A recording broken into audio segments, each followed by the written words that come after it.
Assalamualaikum warahmatullahi wabarakatuh. Kami dari kelompok 1 akan mempresentasikan tentang reaksi pasar modal terhadap peristiwa munculnya COVID-19 varian Omicron. Selamat menyaksikan.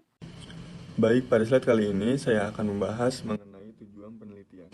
Tujuan yang pertama yaitu untuk mengetahui perbedaan yang signifikan antara abnormal returns sebelum dan sesudah peristiwa munculnya COVID-19 varian Omicron pada perusahaan perbankan yang terdaftar di BEL. Lalu tujuan penelitian yang kedua yaitu untuk mengetahui perbedaan yang signifikan antara average abnormal return sebelum dan sesudah peristiwa munculnya virus COVID-19 varian Omicron.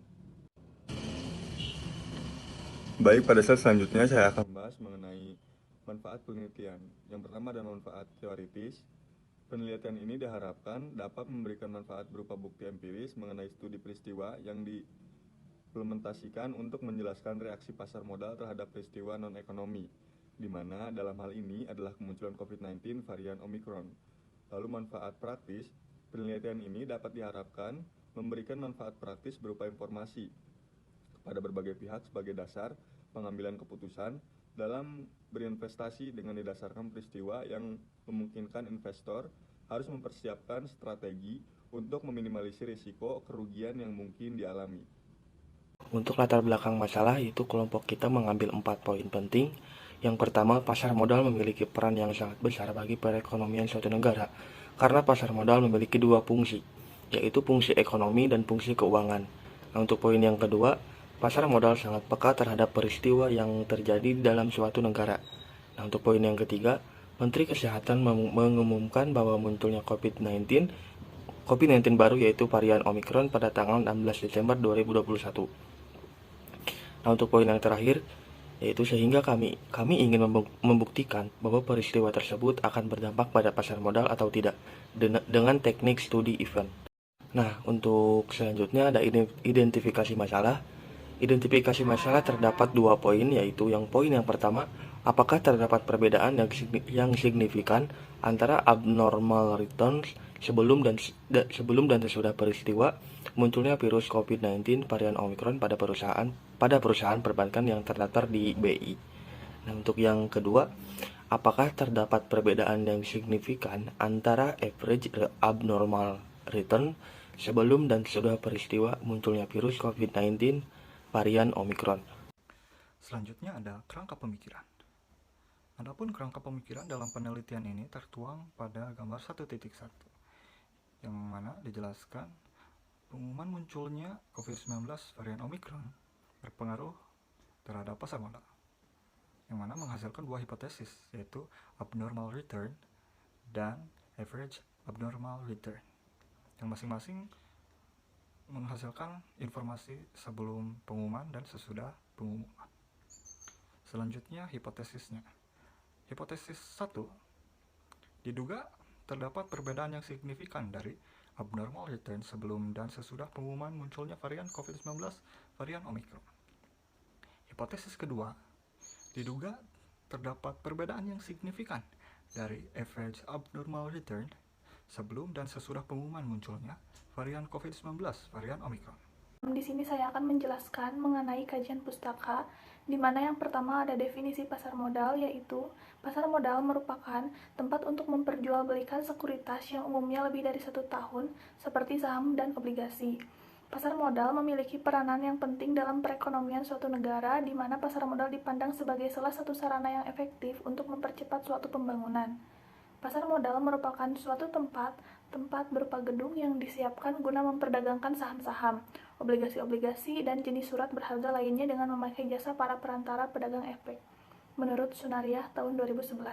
Menurut Husman 2015, pasar modal dapat didefinisikan sebagai pasar untuk instrumen keuangan atau sekuritas jangka panjang yang dapat diperjualbelikan, baik dalam bentuk hutang ataupun modal sendiri, baik yang diterbitkan pemerintah, public authority, maupun perusahaan swasta. Di sini juga terdapat pasar modal efisien dan event study, di mana pasar modal efisien ini merupakan pasar yang harga sekuritasnya telah mencerminkan semua informasi yang relevan. Menurut Martalena tahun 2011, efisiensi pasar dapat ditinjau dari ketersediaan informasi dan kecanggihan pelaku usaha dalam mengambil keputusan berdasarkan analisis informasi yang tersedia. Adapun tingkatan-tingkatan yang menyatakan efisiensi pasar modal, yaitu menurut Martalena dan Maya Melinda tahun 2011 sebagai berikut. Yang pertama, ada bentuk efisiensi yang lemah atau weak from efficiency, merupakan suatu keadaan di mana harga-harga mencerminkan semua informasi yang ada pada cacaran harga di waktu yang lalu. Yang kedua, ada bentuk efisiensi yang setengah kuat atau semi-strong efisiensi, merupakan suatu keadaan di mana harga-harga bukan hanya mencerminkan harga-harga di waktu lalu, tetapi juga semua informasi yang dipublikasikan. Informasi tersebut antara lain, yang pertama ada pengumuman laba dan dividen, yang kedua ada perkiraan laba perusahaan, yang ketiga ada perubahan akuntansi, yang keempat ada merger dan akuisisi. Kemudian yang ketiga ada bentuk efisiensi kuat atau strong from efficiency. Menurut bentuk ini, keadaan di mana harga tidak hanya mencerminkan semua informasi yang dipublikasikan, tetapi juga informasi yang diperoleh dari analisis fundamental tentang perusahaan dan perekonomian. Selanjutnya ada event study, di mana event study merupakan suatu metode penelitian untuk mengamati dampak suatu peristiwa pada harga saham di pasar modal menurut Peterson 1989, Kritzman 1994, yang dikutip dari Gudono dan Sugeng tahun 1998. Nah, pengamatan ini biasanya dilakukan dengan melihat perilaku pendapatan return saham di sekitar kejadian yang diamati. Senada dengan hal tersebut, Jagianto 2008 menyebutkan bahwa event study merupakan studi yang mempelajari reaksi pasar terhadap suatu peristiwa yang informasinya dipublikasikan sebagai suatu pengumuman. Tujuan event studi ini, sebagaimana disebutkan oleh Kritzman tahun 1994, adalah untuk mengukur hubungan antara suatu peristiwa dengan tingkat pengembalian return dari suatu surat berharga. Selanjutnya ada return saham, di mana return sendiri merupakan hasil yang diperoleh dari investasi, sedangkan saham adalah tanda bukti kepemilikan dalam suatu perusahaan yang berbentuk perseroan terbatas. Maka, return saham merupakan pembayaran yang diterima karena hak kepemilikannya. Dengan kata lain, bisa disebut juga sebagai keuntungan berinvestasi atau tingkat pengembalian. Kemudian ada jenis return saham, di mana menurut Jagianto tahun 2010, dalam Rika Ferawati tahun 2014, return dibagi menjadi dua macam. Yang pertama ada return realisasi, di mana merupakan hasil perolehan dari investasi yang telah terjadi. Macam ini dianggap sebagai salah satu yang penting dalam pengukuran kinerja dari perusahaan. Return realisasi juga mempunyai fungsi sebagai penentuan return ekspektasi. Yang kedua, ada return ekspektasi, di mana return ekspektasi merupakan hasil perolehan dari investasi yang diharapkan investor untuk diperoleh lagi pada masa mendatang. Dengan kata lain, return ekspektasi ini bersifatnya belum terjadi. Selanjutnya, ada abnormal return. Menurut Jagianto tahun 2010, abnormal return merupakan kelebihan dari imbal hasil yang sesungguhnya terjadi terhadap imbal hasil normal. Imbal hasil normal merupakan imbal hasil ekspektasi atau imbal hasil yang diharapkan oleh investor. Dengan demikian, imbal hasil tidak normal adalah selisih antara imbal hasil sesungguhnya yang terjadi dengan imbal hasil ekspektasi. Selanjutnya ada metodologi penelitian, di mana populasi dan sampel dari penelitian ini merupakan beberapa perusahaan dalam sektor perbankan yang terdapat dalam Bursa Efek Indonesia. Perusahaan yang diteliti sebanyak 3 perusahaan, yaitu PT Bank Rakyat Indonesia, PT Bank Negara Indonesia, dan PT Bank Sentral Asia. Penelitian yang dilakukan menggunakan metode event study, di mana menurut Peterson dalam 1GD 2015, event study adalah pengamatan harga saham di pasar modal untuk mengetahui apakah ada abnormal return yang diperoleh pemegang saham akibat adanya suatu peristiwa tertentu.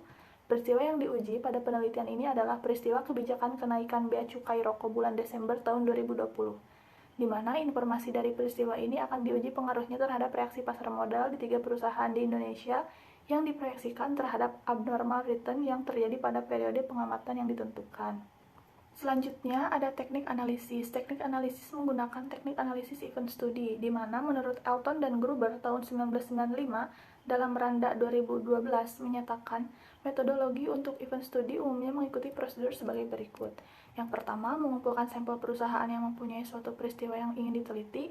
Yang kedua, menentukan dengan tepat hari atau tanggal pengumuman. Yang ketiga, menentukan periode penelitian atau event window. Yang keempat, untuk setiap sampel perusahaan dilihat return dan aktivitas volume perdagangan pada masing-masing satuan periode, baik itu hari, minggu, atau bulan. Yang kelima, ada menghitung abnormal return dari return yang sudah didapatkan untuk setiap perusahaan.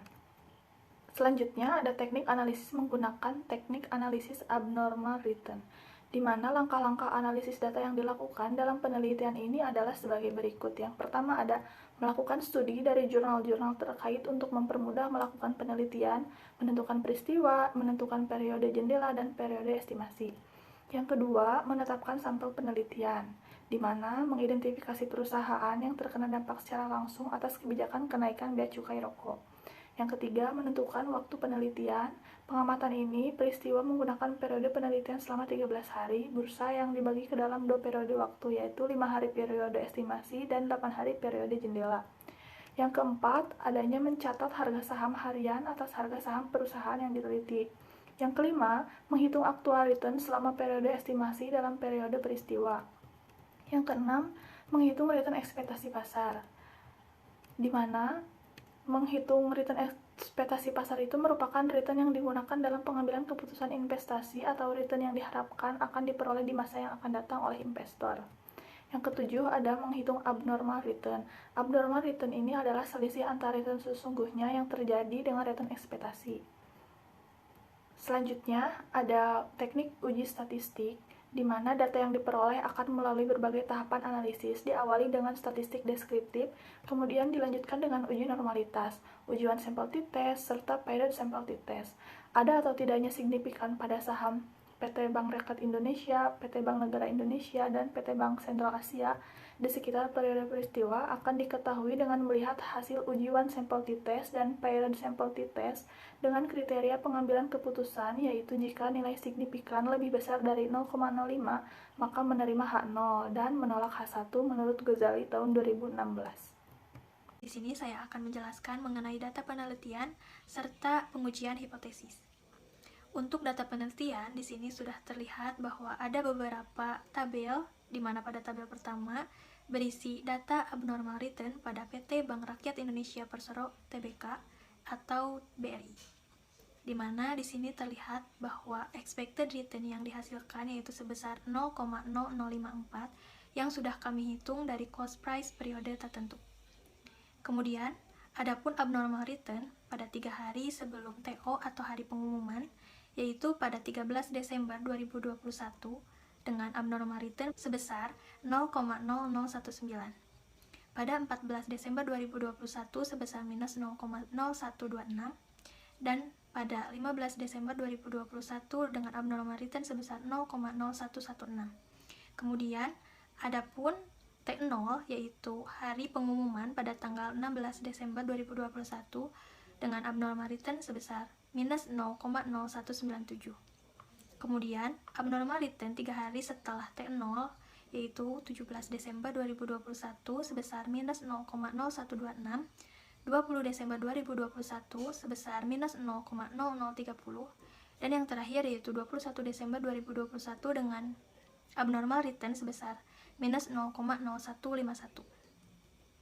Kemudian, pada tabel yang kedua yaitu berisi data abnormal return dari PT Bank Negara Indonesia Persero Tbk atau BNI, di mana expected return yang dihasilkan sebesar 0,0101.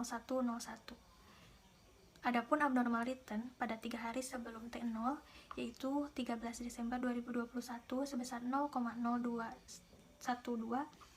pada 14 Desember 2021 sebesar 0,0138, pada 15 Desember 2021 sebesar 0,0101.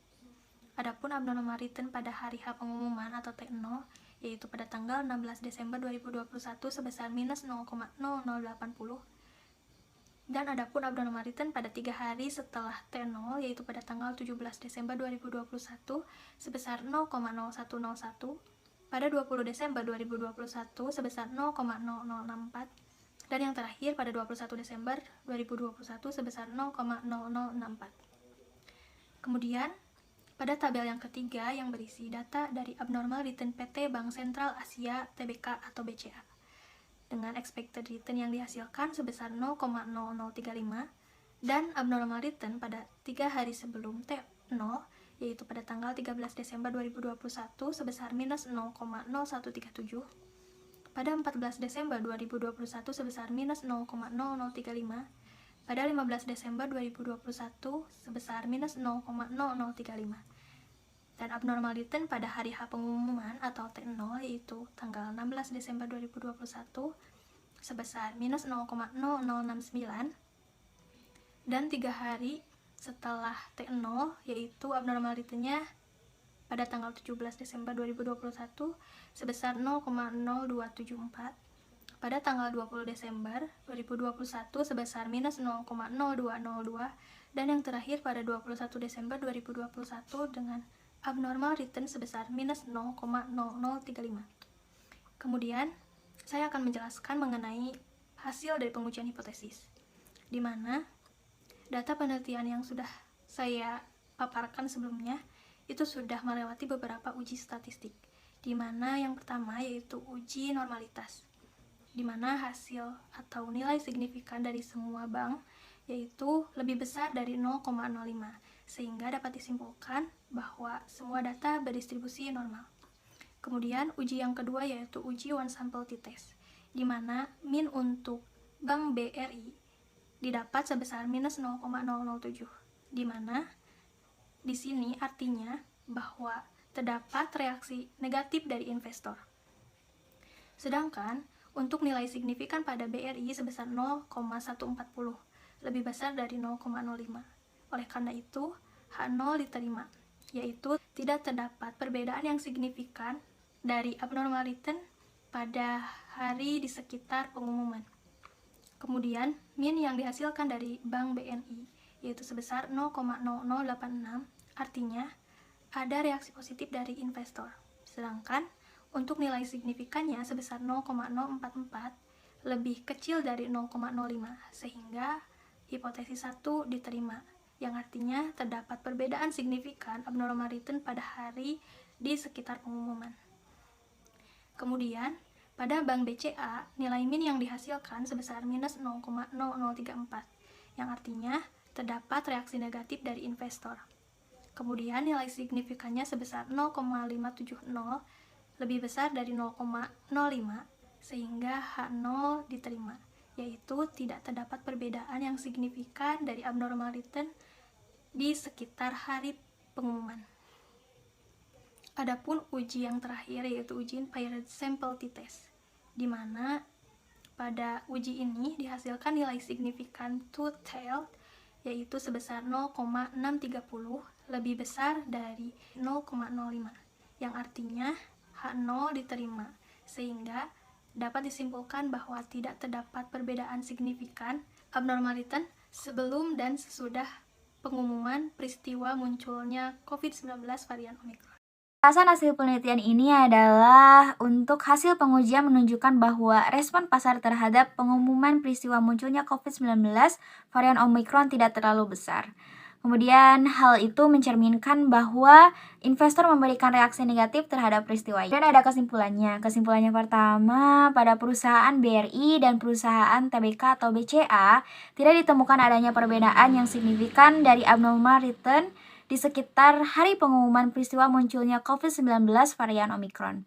Sedangkan pada TBK terdapat perbedaan abnormal return yang signifikan di sekitar hari pengumuman munculnya COVID-19 varian Omicron ini. Kemudian kesimpulan yang kedua, pada 3 perusahaan sektor perbankan Indonesia yang terdaftar di Bursa Efek Indonesia, tidak ditemukan adanya perbedaan yang signifikan dari average abnormal return sebelum dan sesudah pengumuman peristiwa munculnya COVID-19 varian Omicron. Yang terakhir di sini ada saran. Yang pertama ada implikasi ilmiah.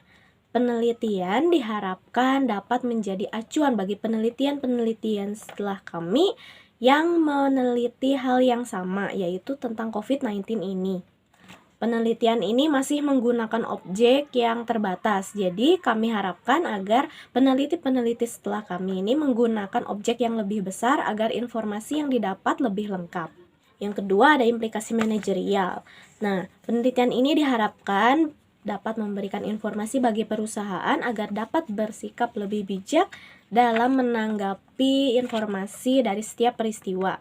Dan bagi para investor agar dapat lebih mempertimbangkan strategi dari keputusannya berinvestasi. Nah, sekian presentasi dari kelompok kami. Mohon maaf apabila ada kesalahan dalam berucap. Akhir kata, wassalamualaikum warahmatullahi wabarakatuh. Terima kasih.